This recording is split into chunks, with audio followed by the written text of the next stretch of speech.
President Biden brushed off Elon Musk's super bad feeling about the economy yesterday. Elon Musk has said that he has a super bad feeling about the U.S. economy. Well, let me tell you, while Elon Musk is talking about that, Ford is increasing their investment overwhelmingly. So, lots of luck on his trip to the moon. So to that, Elon responds, "Thanks, Mr. President," reminding Biden that NASA actually just hired SpaceX to go to the moon. Fox News contributor Joe Concha is here to react. Hey, Joe. Well, happy Wednesday. No, I'm so used to saying Saturday. Yeah, Saturday. Wednesday, Saturday. Almost Wednesday. Yeah. Just about 3 or 4 more days to go. Saturday first Saturdays. Morning. What do you think about this bout between the president and the world's richest man? You know, it's bizarre because when you think about the fact that Tesla and SpaceX, all right, they employ something like more than 100,000 people. Tesla last year produced more than 1 million electric cars, while Ford only produced 1/3 of that.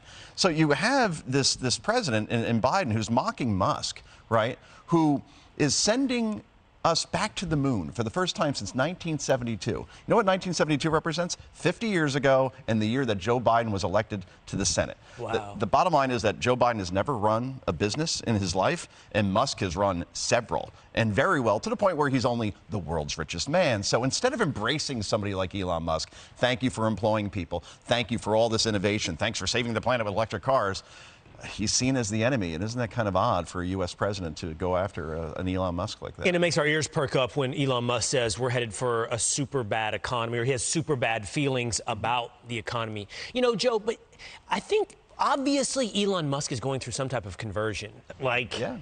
Many people, actually, Bill Maher, whoever it may be.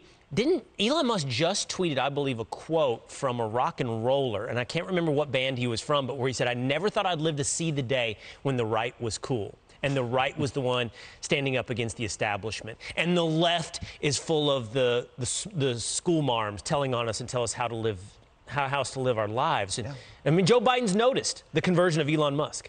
And Elon Musk says, look, I've never voted for a Republican in my life, right? I've always been left of center.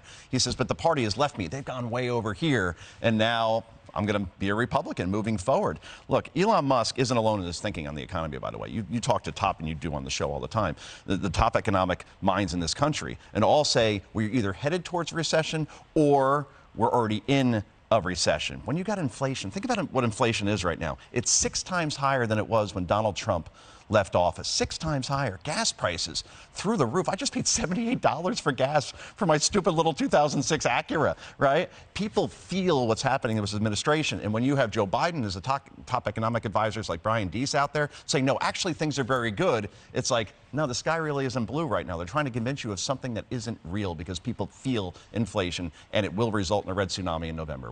Well, setting the political effects aside, everyone worries as well about what the solution to this inflation may be. Right. You raise interest rates, and here comes, if we're not in the recession, then here comes the recession. Right, damned if you do and damned if you don't. Exactly. But even like mothers out there who may not even vote or are apolitical or may vote Democrat, they can't get baby formula for their kids right now. Again, things you can feel. Exactly. And it doesn't feel good, Will.